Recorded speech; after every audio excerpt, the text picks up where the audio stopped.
ഇതിപ്പോൾ ഒരു വർഷം കഴിയുമ്പോഴേക്കും ഇതിലൊരു 50 മുതൽ 60 വരെ ചിമ്പ് ന്യായമായി പണി ചെയ്ത് കഴിയുന്നവരുണ്ടാവും.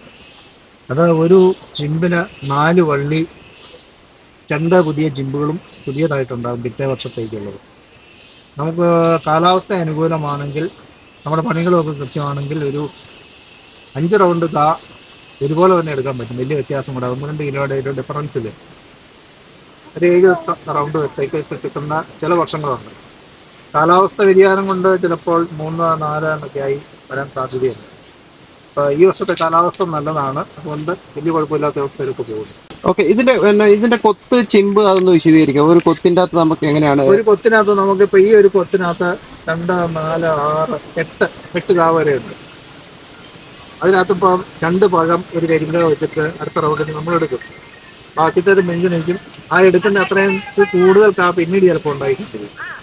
ഓക്കെ, കാലാവസ്ഥ നന്നായിട്ടിരിക്കും നമുക്ക്. ഓക്കെ, ഒരു കൊത്ത് നമ്മളിപ്പോൾ ആദ്യമായിട്ട് ഇതിന്നിപ്പോൾ വന്നിട്ടുള്ള സാധനം, അപ്പോൾ എടുക്കുവാണെന്നുണ്ടെങ്കിൽ നമ്മൾ എവിടെ നിന്നാണ് എടുക്കുന്നത്?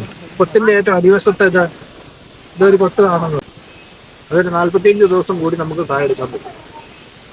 അങ്ങനെ ഒരു വർഷം നമുക്ക് എത്ര തവണ എടുക്കാനായിട്ട് പറ്റും ഒരു ചെടിയിൽ നിന്ന്? ഒരു ചെടിയിൽ നിന്ന് 6-7 തവണ വരെ എടുത്ത വർഷങ്ങളുണ്ട്, ഒരു 3-4 വർഷം കൊണ്ട് നിന്നതുമുണ്ട്. അത് കാലാവസ്ഥ വ്യതിയാനം കൊണ്ട് സംഭവിക്കുന്നതാണ്. ഇപ്പൊ നമ്മൾ പച്ചക്കായായിട്ട് നിൽക്കുന്നത് കാണുമ്പോൾ അതിൻ്റെ അകത്തെ ബോൾട്ട് എണ്ണം, നമ്മൾ അതിന്റെ സൈസ്, ഗ്രേഡ് തിരിക്കുന്നതിന് മുമ്പ് നമുക്ക് വിലയിരുത്താൻ പറ്റുമോ? നമുക്ക് ഏകദേശം അറിയാം. ഇപ്പൊ ഈ നിൽക്കുന്ന ചെടിയിൽ നിന്നൊക്കെ നമുക്ക് ഒരു 40 കിട്ടും. 8-40 ബോൾട്ട് കിട്ടാൻ പാകത്തിനുള്ള കായുണ്ട് നമുക്ക്. ബോൾട്ട് വലിപ്പം.